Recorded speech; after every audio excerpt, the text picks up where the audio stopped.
नमस्कार, मी professor Jaya Kawale, GS college of commerce वर्धाच्या ई लर्निंग प्लॅटफॉर्मवर आपणा सर्वांचे स्वागत करते। आजचा लेक्चर आहे cost accounting BCom final year Marathi medium. तर स्टुडंट, आपण युनिट नंबर 2 रिकन्सिलिएशन स्टेटमेंटला सुरुवात केलेली आहे आणि फर्स्ट प्रॉब्लेम आपला झालेला आहे की रिकन्सिलिएशन स्टेटमेंट कसं तयार करायचं ते आपण त्या प्रॉब्लेम मध्ये बघितलं आहे। आज एक थोडा क्वेश्चनचा नवीन टाइप घेऊन आपण आलेलो आहोत। आजचा आपला आहे प्रॉब्लेम नंबर 2। या प्रॉब्लेम मध्ये आपल्याला इन्फॉर्मेशन दिलेली आहे। दिलेल्या इन्फॉर्मेशन वरून माहितीवरून आपल्याला सर्वात आधी कॉस्ट शीट तयार करायची आहे, त्यानंतर प्रॉफिट अँड लॉस अकाउंट तयार करायचं आहे, trading and profit and loss account, आणि तयार केलेल्या म्हणजे आपण जी कॉस्ट शीटच्या माध्यमातून प्रॉफिट काढू ते प्रॉफिट आणि प्रॉफिट अँड लॉस अकाउंटच्या माध्यमातून जे प्रॉफिट आपले येणार आहे ते प्रॉफिट, या दोन्हीला सारखं करण्यासाठी, यामध्ये समानता आणण्यासाठी, मेळ करण्यासाठी आपल्याला रिकन्सिलिएशन स्टेटमेंट तयार करायचं आहे। चला तर बघूया प्रॉब्लेम मध्ये इन्फॉर्मेशन देताना आपल्याला माहिती सांगितलेली आहे की by the following information prepare reconciliation statement of प्रॉफिटचं रिकन्सिलिएशन स्टेटमेंट तयार करायचं आहे। माहितीमध्ये सांगितलेलं आहे मटेरियल दिलेलं आहे 9,60,000, wages 5,76,000, then factory on cost किती असेल यासाठी इन्फॉर्मेशन सांगितलेली आहे। फॅक्टरी ऑन कॉस्ट किंवा यालाच आपण वर्क ऑन कॉस्ट सुद्धा म्हणत असतो ते आहे 60% ऑफ वेजेस। ते किती राहणार आहे? वेजेसच्या 60%। क्लियर? त्यानंतर सेकंड पॉइंट, तर fourth point office on cost. Factory नंतर ऑफिस ऑन कॉस्ट घेत असतो आपण, तर ऑफिस ऑन कॉस्ट किती आहे? 20% ऑफ फॅक्टरी कॉस्ट। आपली जी फॅक्टरी कॉस्ट येणार आहे प्राइम कॉस्ट मध्ये फॅक्टरी ऑन कॉस्ट ऍड केल्यानंतर जी फॅक्टरी कॉस्ट येईल त्यावर 20% ऑन फॅक्टरी कॉस्ट, म्हणजे ऑफिस कॉस्ट किती राहिला आहे? 20% फॅक्टरी कॉस्ट। त्यानंतर सेल्स दिलेला आहे। या इन्फॉर्मेशन वरून आपल्याला सेल्स आणि दिलेल्या या इन्फॉर्मेशन वरून आपल्याला कॉस्ट शीटचं प्रॉफिट हे काढायचं आहे। त्यानंतर आपल्याला ऍक्च्युअल फॅक्टरी ऑन कॉस्ट, म्हणजे ऍक्च्युअल फॅक्टरी ऑन कॉस्ट किती आहे हे सांगितलेलं आहे 27,20,000 आणि ऍक्च्युअल ऑफिस ऑन कॉस्ट दिलेली आहे ते आहे 3,84,000। तर याचा जो यूज आहे म्हणजे ऍक्च्युअल कॉस्टचा यूज आपल्याला प्रॉफिट अँड लॉस अकाउंट तयार करताना करायचा आहे। तर आता क्वेश्चन आपण समजून घेतलेला आहे, नवीन काही नाही आहे। कॉस्ट शीट आपण या आधी सुद्धा तयार केलेली आहे, त्याच फॉर्मॅट मध्ये त्याच पद्धतीने आपल्याला आजची कॉस्ट शीट तयार करायची आहे। तर कॉस्ट शीट तयार करत असताना कॉस्ट शीट मध्ये आपण सर्वात आधी काय घेत असतो? Consume material. प्रोफार्मा जसं आपण कॉस्ट शीट शिकलो तसं प्रोफार्मा आपल्याला इथे तयार करायचं आहे। त्यानंतर ज्या पद्धतीने आपण कॉस्ट शीटचं स्ट्रक्चर आहे, जसं आधी आपण कंझ्युम मटेरियल घेत असतो, कंझ्युम मटेरियलच्या अंतर्गत येणारे जे हेड आहे ते घेतो, कॉस्ट ऑफ कंझ्युम मटेरियल काढत असतो। कॉस्ट ऑफ कंझ्युम मटेरियल मध्ये आपण डायरेक्ट एक्सपेन्सेस आणि डायरेक्ट वेजेस ऍड करत असतो। त्यानंतर आपल्याला मिळते प्राइम कॉस्ट। त्यानंतर प्राइम कॉस्ट मध्ये आपण काय फॅक्टरी कॉस्ट किंवा वर्क कॉस्ट ऍड करत असतो। फॅक्टरी ऑन कॉस्ट किंवा वर्क ऑन कॉस्ट ऍड केल्यानंतर आपल्याला जी मिळते ते असते फॅक्टरी कॉस्ट।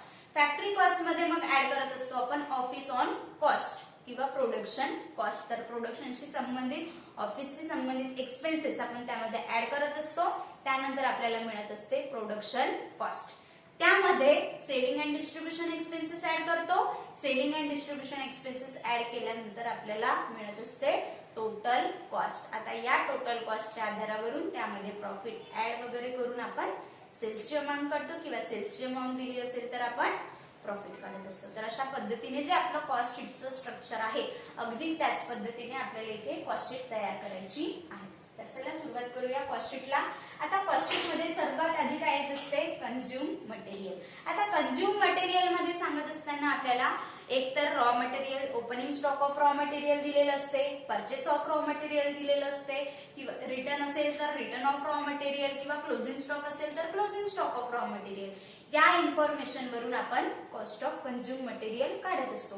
पण या प्रॉब्लेम मध्ये अशी कुठलीही इन्फॉर्मेशन आपल्याला स्पेसिफिक दिलेलं नाही आहे, आपल्याला फक्त मटेरियल सांगितलं आहे। तर या दिलेल्या मटेरियललाच आपल्याला कंझ्युम मटेरियल असं समजायचं आहे आणि कंझ्युम मटेरियल समजून असते फर्स्ट हेड आपल्याला मटेरियल या ठिकाणी घ्यायचं आहे। तर कॉस्ट शीट मध्ये सर्वात पहिलं पद येईल आहे मटेरियल। मटेरियलची अमाऊंट किती आहे 9,60,000. तर आपण मटेरियल लिहूया 9,60,000. इनर कॉलम मध्ये लिहिते कारण मग प्राइम कॉस्ट आपल्याला टोटल आउटर कॉलम मध्ये लिहिता येईल. तर मटेरियल आलेले आहे 9,60,000. आता कंझ्युम मटेरियल मध्ये ऍड केले जाणारे पद कोणते? Direct expenses, direct wedges. तर डायरेक्ट एक्सपेन्सेस या ठिकाणी नाही आहे, बट वेजेसची अमाऊंट या ठिकाणी आपल्याला दिलेली आहे. तर हेच आपलं डायरेक्ट वेजेस आहे. यामध्ये ऍड होईल वेजेस 5,76,000. 5,76,000. आता प्राइम कॉस्टच्या हेडिंग मध्ये येणारे सगळे पद झाले. दोनच इन्फॉर्मेशन आपल्याला दिलेली होती, एक तर मटेरियल आणि दुसरा आहे वेजेस. आता मटेरियल मध्ये वेजेस आपण ऍड करू. मटेरियल मध्ये वेजेस ऍड केल्यानंतर 9,60,000 मध्ये 5,76,000 ऍड केल्यानंतर आपल्याला प्राइम कॉस्ट मिळेल आहे 15,36,000. 15,36,000. तर हे आहे प्राइम कॉस्ट. प्राइम कॉस्ट आलेली आहे 15,36,000. आता या प्राइम कॉस्ट मध्ये आपण ऍड करत असतो factory on cost. Factory on cost किंवा यालाच आपण वर्क ऑन कॉस्ट असं सुद्धा म्हणत असतो. तर फॅक्टरी ऑन कॉस्ट किंवा वर्क ऑन कॉस्ट यासाठी आपल्याला इन्फॉर्मेशन मध्ये सांगितलेले आहे फॅक्टरी ऑन कॉस्ट किंवा वर्क ऑन कॉस्ट काय राहणार आहे 60% ऑफ वेजेस. तर 60% ऑफ वेजेस. तर आता बघा वेजेस किती आहे 5,76,000. आता 5,76,000 चे 60% आपल्याला काढायचे आहे. ते होईल आहे 3,45,600. तर 60% ऑफ वेजेस. आता वेजेस किती आहे 5,76,000. तर 5,76,000 चे 60% तर ते येईल आहे 3,45,600. 3,45,600. आता factory on cost prime cost मध्ये आपण ऍड करून घेऊ.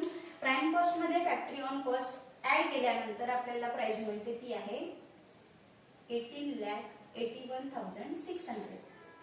18,81,600. तर हे राहिलं आहे आपली फॅक्टरी कॉस्ट. काय आहे हे फॅक्टरी कॉस्ट. ठीक आहे.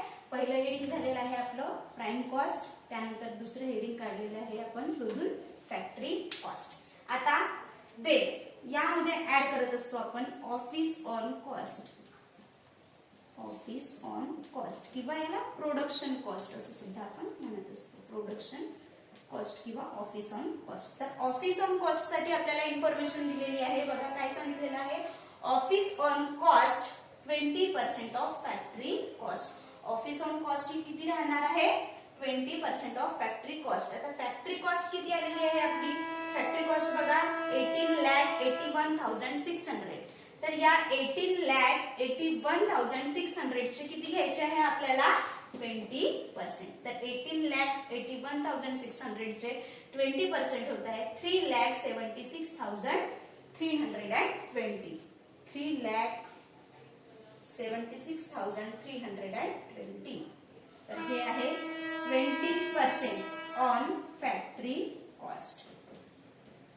20% ऑफ फॅक्टरी कॉस्ट म्हणजेच 18,81,600 चे 20% किती आहे 3,76,320. तर आता हे आपण यामध्ये ऍड करू. यामध्ये ऍड केल्यानंतर म्हणजे 18,81,600 मध्ये 3,76,320 ऍड केल्यानंतर आपल्याला प्राइस मिळेल ती राहील 22,57,920. 22,57,920. तर हे आहे आपली ऑफिस कॉस्ट. ऑफिस कॉस्ट किंवा यालाच आपण प्रोडक्शन कॉस्ट सुद्धा म्हणत असतो. आता प्रोडक्शन कॉस्टच्या नंतर यामध्ये आपण ऍड करत असतो सेलिंग अँड डिस्ट्रीब्युशन एक्सपेन्सेस किंवा सेलिंग अँड डिस्ट्रीब्युशनची कॉस्ट. तर आता सेलिंग अँड डिस्ट्रीब्युशनशी संबंधित एक्सपेन्सेस आपल्याला क्वेश्चन मध्ये सांगितलेले आहे का नाही. आपल्याला फक्त मटेरियल वेजेस दिलेलं होतं, फॅक्टरी कॉस्ट दिलेलं होतं, त्यानंतर ऑफिस ऑन कॉस्ट दिलेला आहे, सेल दिलेला आहे. पण सेलिंगशी संबंधित एक्सपेन्सेस आपल्याला सांगितलेले नाही. त्यामुळे इथे सेलिंग एक्सपेन्सेस येणार नाही. म्हणजेच हे जे 27,920 आलेलं आहे. हेच राहिलं आहे आपली टोटल कॉस्ट. ठीक आहे, यालाच म्हणू आपण टोटल कॉस्ट. किती आलेली आहे टोटल कॉस्ट? 22,57,920. आता टोटल कॉस्ट मध्ये आपण प्रॉफिट ऍड करत असतो, नंतर आपल्याला सेल्स मिळत असते. बट या प्रॉब्लेम मध्ये आपल्याला सेल्सची इन्फॉर्मेशन दिलेली आहे, म्हणजे सेल्स किती आहे ते सांगितलेलं आहे आणि आपल्याला प्रॉफिट काढायचं आहे. तर सेल्स किती आहे? 27,20,000. तर 27,20,000 सेल्स लिहून घेऊया. त्यानंतर सेल्स मधून टोटल कॉस्ट मायनस 27,20,000. 27,20,000. आता 27,20,000 मधनं आपल्याला टोटल कॉस्ट लेस करायची आहे 22,57,920. तर आपल्याला या ठिकाणी प्रॉफिट मिळेल. प्रॉफिट कसं काढू आपण? सेल्स मधनं टोटल कॉस्ट मायनस. सेल्स मधनं टोटल कॉस्ट मायनस केल्यानंतर आपल्याला प्रॉफिट मिळेल 4,62,080.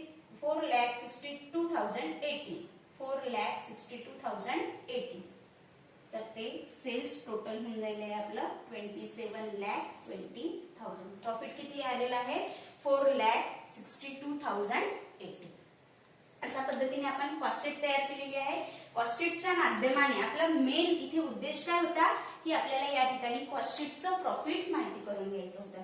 तर कॉस्टशीटचं प्रॉफिट काढलेलं आहे आपण. किती आलेलं आहे? 4,62,080.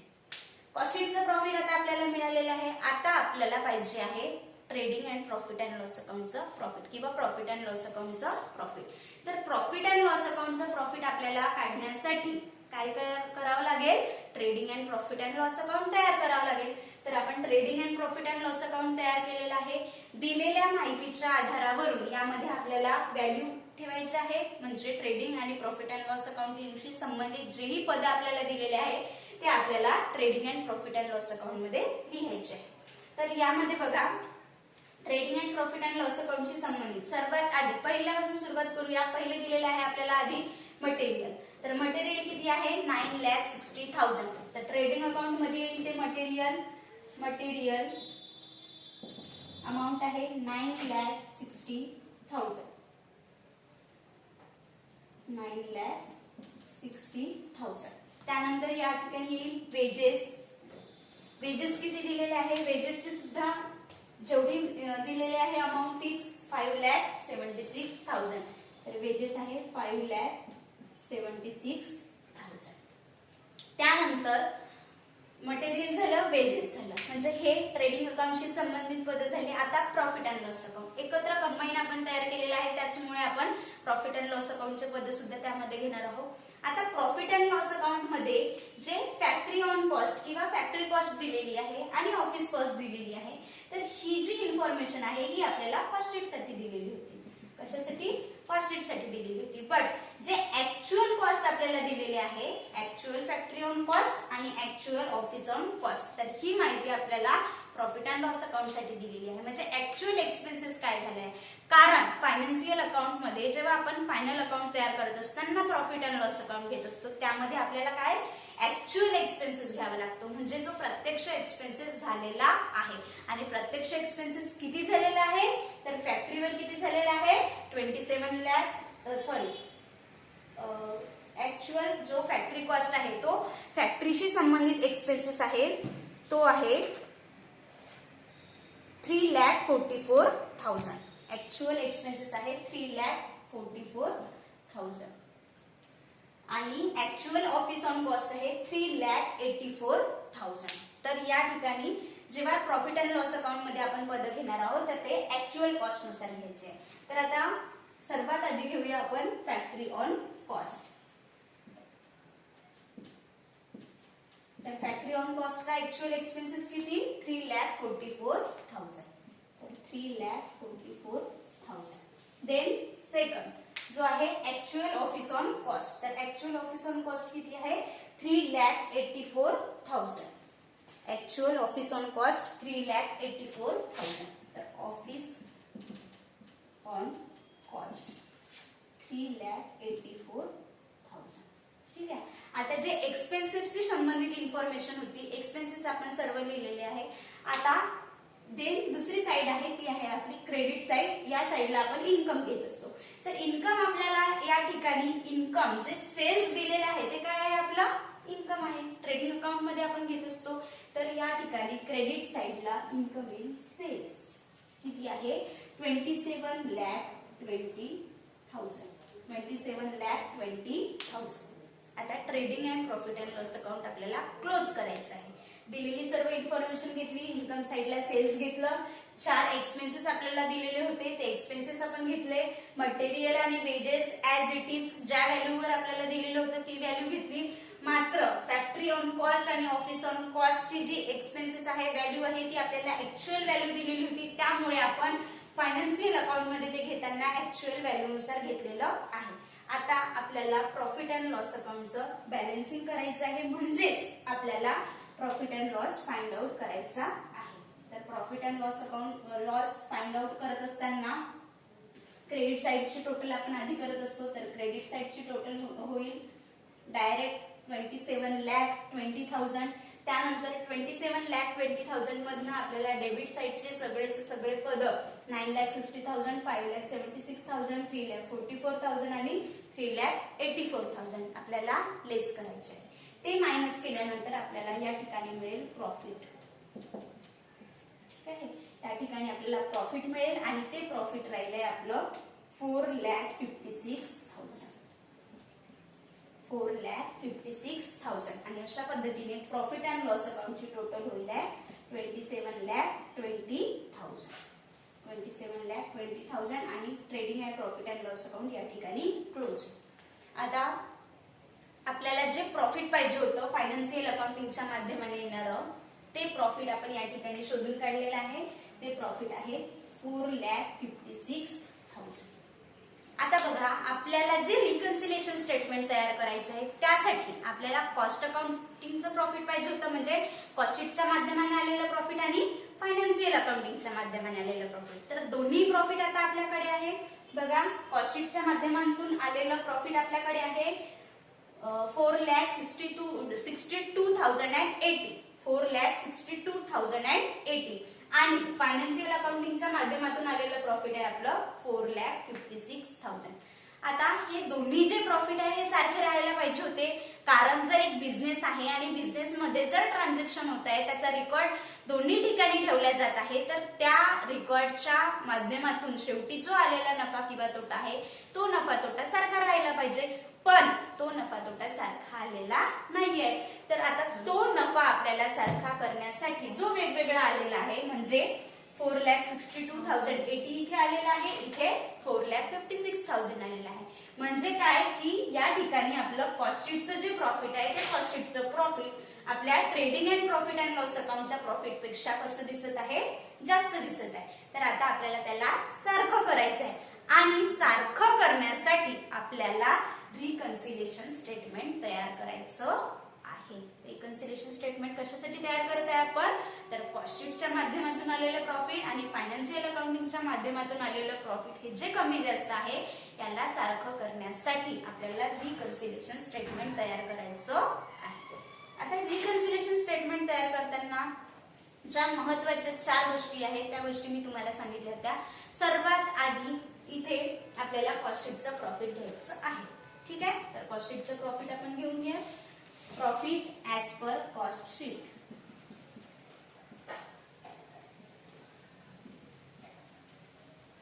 Profit as per cost sheet किती आहे 4,62,080. 4,62,080. ठीक आहे. आता प्रॉफिट घेऊन घेतलं. आता प्रॉफिट मध्ये आपल्याला काही पद ऍड करावं लागतात तर काही पद आपल्याला लेस करावी लागतात. ठीक आहे. आता ऍड काय करायचं लेस काय करायचं हे मी तुम्हाला मागील 2 लेक्चर मध्ये सांगितलेलं आहे. ऍड करताना 2 गोष्टी एक्सपेन्सेस इन्कम या दोनच गोष्टीवर पूर्ण एक्झाम्पल आहे. पूर्ण जे रिकन्सिलेशन स्टेटमेंट आहे ते आहे. ऍड करत असताना जे एक्सपेन्सेस ओव्हरचार्ज आहे म्हणजे एक्सपेन्सेस जे आपण एक्स्ट्रा चार्ज केलेले आहे ओव्हरचार्ज केलेले आहे ते आपल्याला या ठिकाणी प्लस करायचे आहे. ठीक आहे. आणि जे इन्कम अंडर शो आहे म्हणजे इन्कम कमी दाखवलेलं आहे. आता इन्कम कमी दाखवलेलं ठेवलेल्यामुळे आपलं प्रॉफिट हे आहे कमी दिसत आहे, तर ते आपल्याला इन्कम अंडर शो प्रॉफिट मध्ये ऍड करायचं आहे. ऍड करताना दोन गोष्टी काय, एक्सपेन्सेस ओव्हरचार्ज इन्कम अंडर शो, त्यानंतर लेस करताना एक्सपेन्सेस अंडर चार्ज, इथे कॉन्ट्रा होईल, एक्सपेन्सेस ओव्हरचार्ज प्लस तर एक्सपेन्सेस अंडर चार्ज लेस, तर एक्सपेन्सेस अंडर चार्ज लेस होईल. आणि या ठिकाणी आपण इन्कम अंडर शो प्लस केलं म्हणजे कमी शो केलेलं आहे तर प्लस केलं, बट ओव्हर शो आहे म्हणजे जास्त शो केलेलं आहे तर ते लेस होईल. आणि अशा पद्धतीने प्लस मायनस करून आपल्याला फायनान्शियल अकाउंटिंगचं जे प्रॉफिट आहे त्या प्रॉफिट एवढं आपलं कॉस्ट शीटचं प्रॉफिट होऊन जाईल. तर आता बघू आपण प्रॉफिट 4,62,080 आपल्याला दिलेलं होतं म्हणजे आपण काढलेलं आहे. आता त्यामध्ये प्लस काय करायचं, तर प्लस काय करायचं मायनस काय करायचं यासाठी आपल्याला क्वेश्चन मध्ये डायरेक्टली दिलेलं नाहीये, बट ते आपल्याला समजून घ्यायचं आहे कारण आपल्याला इन्फॉर्मेशन दिलेली आहे. या इन्फॉर्मेशन वरून आपल्याला ते समजून घ्यायचं आहे. तर आता बघा मटेरियल 9,60,000 होतं म्हणजे जे आपण कॉस्ट शीट मध्ये मटेरियल घेतलेलं आहे 9,60,000 तेच सेम मटेरियलची अमाऊंट आपण 9,60,000 घेतली म्हणजे यामध्ये कुठल्याही प्रकारची तफावत नाही आहे, ते आपण ऍज इट इज सेम घेतलेलं आहे. त्यानंतर दुसरा एक्सपेन्सेस होता वेजेस 5,76,000, तर 5,76,000 वेजेस होता तो सुद्धा आपण trading and profit and loss account मध्ये वेजेस 5,76,000 ऍज इट इज जसंच्या तसा घेतलेला आहे. म्हणजे हे दोन्ही जे एक्सपेन्सेस होते ते आपण सारखे घेतलेले आहे. आता बघूया तिसरा एक्सपेन्सेस. तिसरा एक्सपेन्सेस जो आहे तो आहे फॅक्टरी ऑन कॉस्ट. तर फॅक्टरी ऑन कॉस्ट आपण दिलेल्या माहितीवरून कॉस्ट शीट मध्ये घेतलं, दिलेल्या माहितीवरून फॅक्टरी ऑन कॉस्ट किती आलेला आहे आपलं 3,45,600. किती आलेला आहे 3,45,600.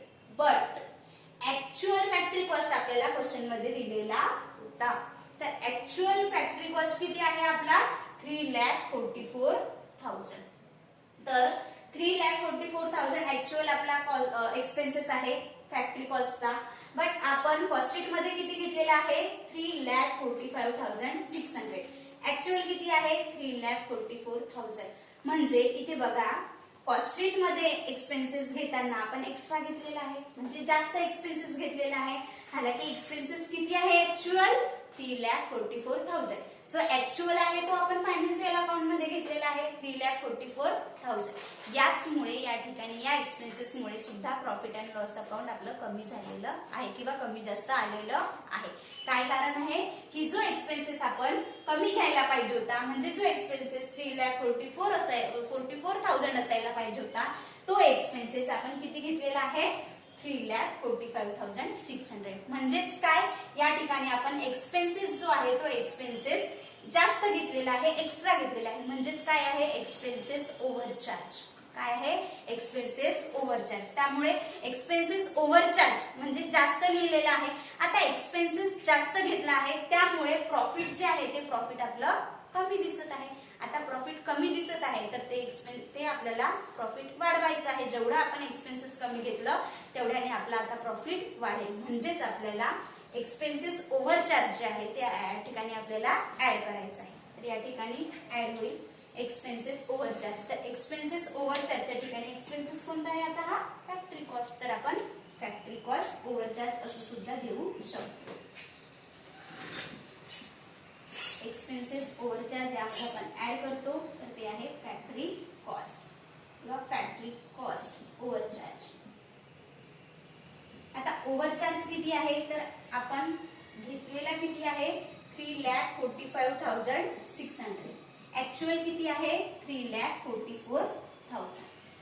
तर ओव्हरचार्ज आहे 1,600. तर 1,600 या ठिकाणी प्लस होईल 1,600. टोटल 4,62,080 मध्ये 1,600 प्लस होईल तर इथे आपल्याला अमाऊंट मिळेल 4,63,680. 4,63,680. आता झाला फर्स्ट एक्सपेन्सेस. आता दुसरा एक्सपेन्स.